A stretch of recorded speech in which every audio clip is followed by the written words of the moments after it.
Hello everybody, this is Justin from KQS, and this week I'm reviewing Halo 4. Halo 4 takes place 4 years later, and Master Chief gets a rude awakening, as you have to get off your ship into a new foreign land, and apparently he isn't the only one who woke up from a long nap.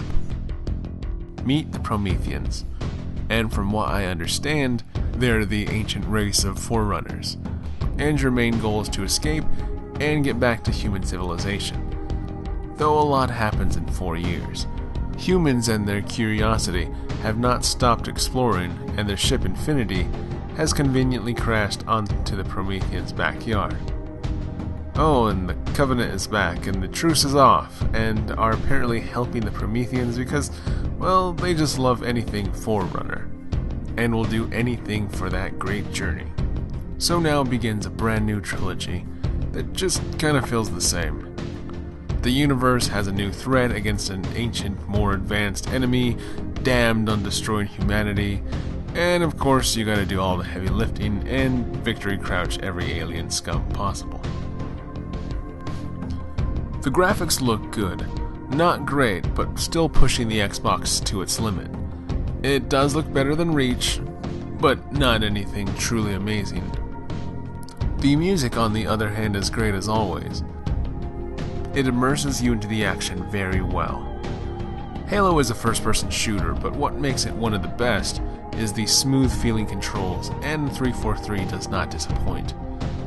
It still plays like Reach with armor abilities, but they've finally added the ability to sprint and use an armor ability at the same time. Though it's just slightly harder to make crouch jumps now because the B button is crouch by default. You still get some old abilities like jetpacking, which isn't as powerful as before, but they added some new ones like a light shield and an auto turret, which is really helpful. Also, since you're fighting a new species, and new species means new weapons. And for people thinking Forerunners, an advanced race capable of unlimited potential and power, you're gonna have to lower your standards a bit. So, no hyper-crazy laser auto shotgun that fires explosives. Instead, you get a new third set of machine guns, pistols, though the new light rifle is kind of like a hybrid. It triple bursts when you're out of scope, and then turns into a single-shot mid-range long rifle when you're zoomed in. They're pretty interesting weapons, though I really don't care for them. Though I must say the new remix of the Covenant Carbine is very nice, with a kind of a headshot indicator.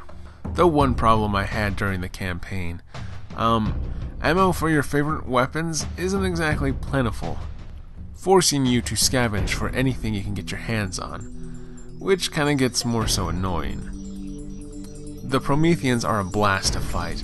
They're brutal, powerful, they're very smart enough to flank you. The difficulty of the game has been ramped up, which I personally see as a good thing. I enjoy the satisfaction of not having my hand held. On Heroic, it feels more like I'm trying to survive rather than being an invincible robo-cyborg of death, which is great when introducing new enemies. Like in Halo 2, brutes were supposed to be this new super enemy, but they were a lot easier to kill than elites.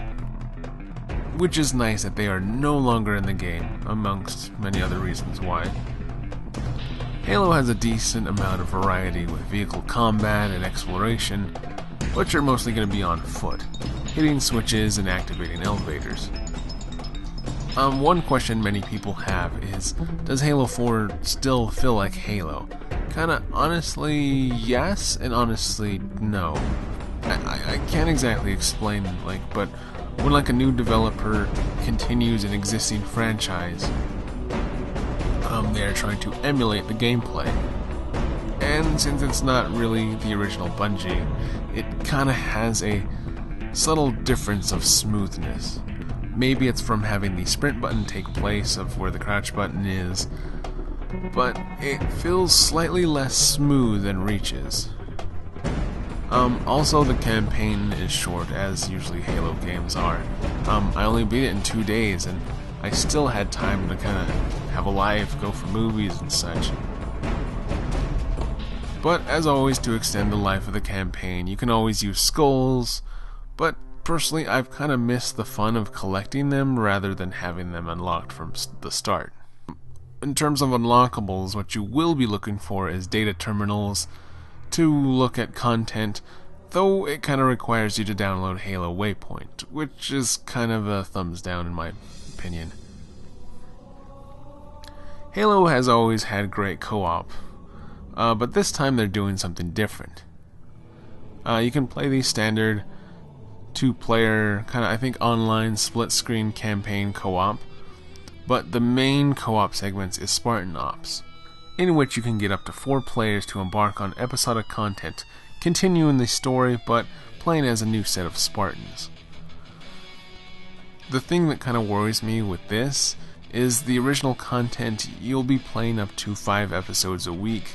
They're making it kind of like a TV series, and they say they're going to produce content for 10 weeks. So literally 50 episodes levels in a season, all for free. Which sounds pretty nice, but gotta think about it. It takes a lot of time to develop good maps, and the cutscenes and everything is fully voice acted, and that takes time too. And I'm kind of worried that the free weekly content can suffer from rushing to get another episode in. Multiplayer, on the other hand, is really fun. It's changed a lot, but it still feels like a Halo game with all its insane, crazy action. Loadouts in Reach were good, but loadouts in Halo 4 are brilliant. Choosing what assault rifle, type of pistol, grenade, armor abilities, and extra passive abilities that best suit your playstyle. And the new ordnance system. Killing people earns points, and you earn enough points to fill up a meter, and you can choose one of 3 support items to enhance your soldier. They can be anything from weapons to speed boosts and overshields. Yeah, the loadouts and point streaks are very Call of Duty-ish, but it has a Halo twist to it. It has some new mode. It has a new mode that kind of has a tower defense mode feel to it, and Infection is back, renamed of course. But instead of playing a creepy, gross-looking, green-colored Spartan with an energy sword, you'll actually be playing as a Flood with a cool claw. They are pretty cool game modes, but I play Slayer mostly. Forge is back and is better than ever. Sadly, you won't get a big, epic Forge world, but what you do get is the original Halo 3 Valhalla map, with a Metal Gear to pilot, and you have better tools like snapping and cloning objects, which is extremely helpful. I made some good levels in Halo 3, and it usually took at least 5 hours, but knowing that I can create better levels in 2 hours rather than 5 hours or more is very appealing to me. Sometimes it's scary passing on a franchise to a new developer. How are they going to handle this intellectual property baby? But 343 Industries does a great job at not only keeping the foundation of what Bungie has laid out for them, but adding their own twist and stamp on the game, which really makes multiplayer a blast even if you do have to install 8 gigs to the hard drive. It really brings hope to what the next games will offer, with a solid campaign, ambitious Spartan Ops, better Forge tools, and the very fun, addicting multiplayer. I really totally recommend this game. Okay, that's the end of the review. Hope you all enjoyed it.